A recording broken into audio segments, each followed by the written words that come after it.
दानिश साहब, आपके वक्त का बहुत शुक्रिया। दानिश साहब बताइएगा, ये जो बिडिंग एक्ट प्रोसेस है जो हमें नज़र आ रहा है कि शफाफ नहीं है, तो क्या आला हुकाम को ये नज़र नहीं आ रहा कि इसमें शफाफियत का आंसर जो है वो कॉम्प्रोमाइज़ किया गया है? आपके ख्याल में कौन इसका जिम्मेदार है? जी अस्सलाम वालेकुम। जी, बिडिंग के तो मैं अगर आपको बताता चलूं, थोड़ी सी बैक इंफॉर्मेशन देता चलूं, तो ये इस्लामाबाद एयरपोर्ट की आउटसोर्सिंग का मामला था जिसमें बिड सबमिशन थी 7 अक्टूबर को। मैं I was the first respondent जो टीम से कंसोर्शियम टीम से वहां पे पहुंचा था 3 बजे एग्जैक्ट टाइम पे। 5 मिनट हमें सिक्योरिटी गेट पे रोका गया, कहा गया कि हमारी सिक्योरिटी क्लियरेंस होगी, और उनको पता ही नहीं था कि यहाँ पे बिड सबमिशन हो रही है। ये बड़ी हैरानगी की बात है, बिकॉज 5 मिनट पहले हमारा कंपेटिटर अपनी गाड़ी से उसी गेट के थ्रू गया था, और जब हम आए थे तो हमें रोक दिया गया था जी एट द गेट।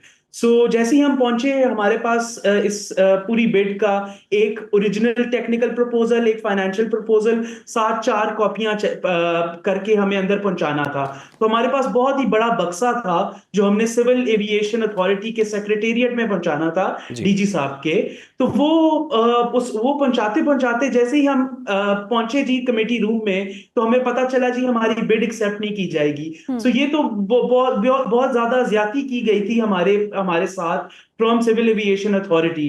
इसीलिए इसका इसका कसूरवार जी, इट्स इट्स द अथॉरिटी जिसने हमारी बिड रिजेक्ट कर दी थी, और सिर्फ एक ही मेंबर की बिड एक्सेप्ट की गई थी। ये किधर की फेयरनेस है कि एक बिड पे पूरा प्रोसेस जो 2 साल का चला हुआ है, आईएफसी इंटरनेशनल फाइनेंस कॉर्पोरेशन को ये लीड दी गई थी कि काइंडली इसकी प्राइवेटाइजेशन को सक्सेसफुल बनाएंगे आईएफसी। उन्होंने बेसिकली ये सारा प्रोसेस अलाइन किया था, जिसमें हमारी टीम गई थी, एयरपोर्ट भी विजिट किया था 2 दफा, उसकी टेक्निकल ड्यू डिलिजेंस भी हुई थी, फाइनेंशियल ड्यू डिलिजेंस भी हुई थी। ये सारी बिड जी 6 महीने लगा के हमने प्रिपेयर की थी। 1.5 बिलियन पीकेआर का बिड सिक्योरिटी बॉन्ड हमारे पास मौजूद था, but we were not let in. हमें जी उसी कमेटी रूम में बिठाया जहां पे हमारे कंपेटिटर्स बैठे हुए थे। 4 बजे का टाइम आया, उनको बोला जी आपकी बिड सबमिशन का टाइम आ गया है, और हमारी बिड को वापस गाड़ी में भिजवा दिया गया। ये हम जी इसलिए नेशनल टेलीविजन पे भी आए हैं ताकि हमें free and fair just bidding processes हों आगे जाके। This was one of the first privatisation projects. आगे जाके और भी privatisation projects government of Pakistan under the current अच्छा आईएमएफ दानिश, इससे बेल आउट पहले हमने प्रोग्राम देखा था नीड्स टू पीआईए के एग्जिट। मामले को भी मुतनाज़िर बनाने की कोशिश की गई थी। एक ही कंपनी थी जिसने अपने तमाम तर डॉक्यूमेंट्स जो थे वो जमा करवाए थे, लेकिन उसे भी मुतनाज़िर बना दिया गया था। अभी भी हम ये वाला मामला देख रहे हैं आउटसोर्सिंग का। ये बताइएगा, कहा जा रहा था जी कानून के मुताबिक डीजी की जगह वजारत हवाबाजी का कोई न्यूट्रल ऑफिसर कमेटी में होना चाहिए था, वो क्यों नहीं था, वो क्या वजह थी? जी उसके बारे में तो मैं कमेंट नहीं कर सकता। ये सिंस सीएए की तरफ से रेगुलेशंस थी, जिसकी तरफ से कोई बंदा नॉमिनेट नहीं किया गया था। ना इसकी ग्रीवेंस रिड्रेसल कमेटी बनी थी फॉर दिस पर्टिकुलर प्रोजेक्ट। लेकिन जी हम और consortium team we fully respected the authority, और हमने वहां पे उनके सारे एसओपीज और प्रोटोकॉल्स को फॉलो किया। हम लोग कमेटी रूम में बैठे रहे, हमसे किसी ने आके नहीं पूछा कुछ भी कि आप लोगों को कुछ फैसिलिटेशन की जरूरत है, कोई हेल्प की जरूरत है, बल्कि हम हर 15 से 20 मिनट बाद उनके पास जाके एक ही रिक्वेस्ट करते थे कि हमें काइंडली अपनी मैनेजमेंट से बात करने दें, because we had worked really hard on this and it makes no sense कि अगर 2 साल का प्रोजेक्ट चला जाए और उसमें एक बिड को सबमिट कर दिया जाए, तो एक बिड में अगर सबमिट होती है तो वही जीतती है जी।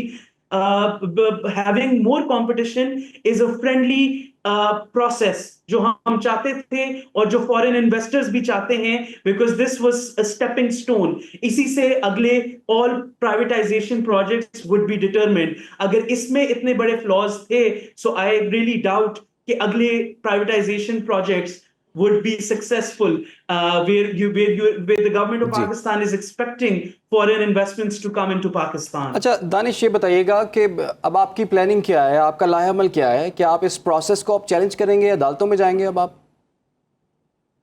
जी सर, इसकी एक फॉर्मल कंप्लेंट भी लॉन्च कर दी है to DG airport services. and we are also going to Sindh High Court to file an official complaint against the bidding process. यहाँ पे जी हमारा एक ही गोल है कि जी एक free and fair and just bidding process हो और हमारी भी बिड एक्सेप्ट की जाए जिस तरह के हमारे कंपेटिटर की बिड एक्सेप्ट की गई है. We all stand a free and fair chance in the bidding process. Calling one person out and selecting the other competitor, this shows कि जी bidding process में काफी ज्यादा flaws थे जिधर उन्होंने competition को encourage नहीं किया. पूरी दुनिया में competition encourage किया जाता है because that is a fair way of promoting different foreign investors to come into Pakistan. But over here हमारी जी बिड रिजेक्ट कर दी गई थी और एक टर्किश कंपनी की बिड एक्सेप्ट की गई थी and we all know who will be awarded the bid. सही, तो फ्री एंड फेयर चांस मिलना चाहिए था सबको. Danish Janjua, member consortium team हमारे साथ है जी. बहुत शुक्रिया आपके वक्त का.